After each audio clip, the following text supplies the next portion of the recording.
Praise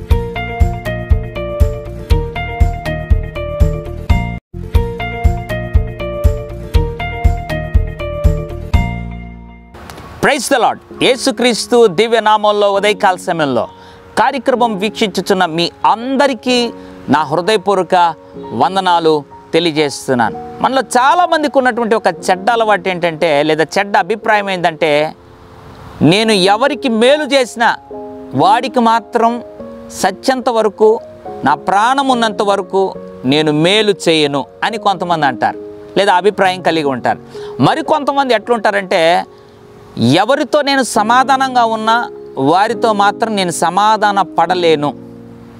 కొంతమంది అయితే వారికి ఉన్నటువంటి ఆ యొక్క అనాలోచనలతో మాట్లాడే మాటలు ఏంటంటే, ఒకవేళ దేవుడు నన్ను నరకానికి పంపించినా పర్లేదు, నేనైతే వారితో సమాధాన పడలేను. ఎంత బుద్ధిహీనమైనటువంటి మాటలండి.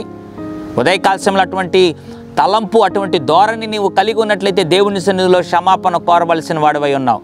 సరే, ఈ ఉదయకాల సమయంలో మనం ఏ విధమైనటువంటి హృదయం కలిగి ఉండాలి, ఏ విధమైనటువంటి స్వభావం కలిగి ఉండాలో దేవుడు జ్ఞాపకం చేయాలని ఆశపడుతున్నాడు. కీర్తన 34వ అధ్యాయం 14వ వచనం, కీడు చేయుట మాని మేలు చేయుము, సమాధానం వెతికి దాన్ని వెంటాడుము.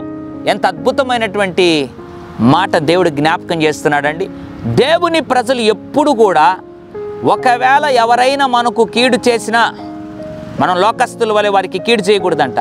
కీడు చేయటం మాని, లేదా చేయాలన్న ఆలోచన మాని మేలు చేయాలి. ఉదయకాల సమయంలో చాలామంది బహుశా నీకు కీడు చేసి ఉండొచ్చు, కానీ నువ్వు మాత్రం కీడు చేయాలనుకోకూడదు. ఎందుకనంటే దేవుని బిడ్డవు కాబట్టి నువ్వు వారికి మేలే చేయాలి. నువ్వు చేసేటువంటి ఈ మేలుకు తగిన ప్రతిఫలం ఒకరోజు తప్పనిసరిగా దేవుడు ఇస్తాడు.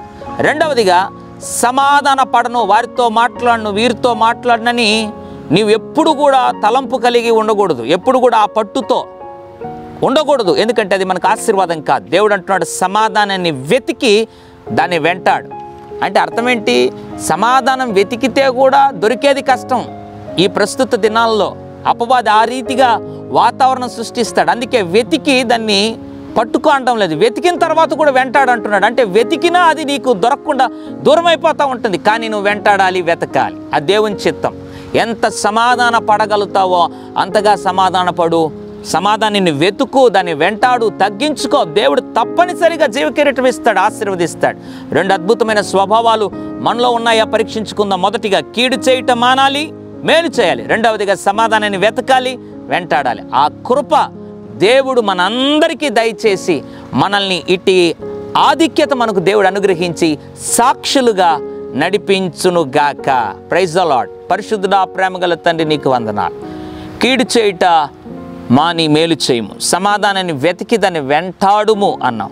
ఎంతమంది అయితే ప్రభువా ఈ దురాభిప్రాయాలు, కీడు చేయాలి, నాకు సమాధానం వద్దు, నేను సమాధాన పడను, క్షమించును అని ఎంతమంది అయితే ప్రభు మొండి పట్టుతో ఉన్నారో వారందరినీ దర్శించి క్షమించి, వారు కూడా ఇది మొదలుకొని నాయన మేలు చేయడానికి, సమాధానాన్ని వెతికి వెంటాడే కృప తండ్రి మా అందరికీ దయచేయమని, తద్వారా గొప్ప దీవెనలతో నింపమని యేసు నామములో ప్రార్థిస్తున్నాను తండ్రి.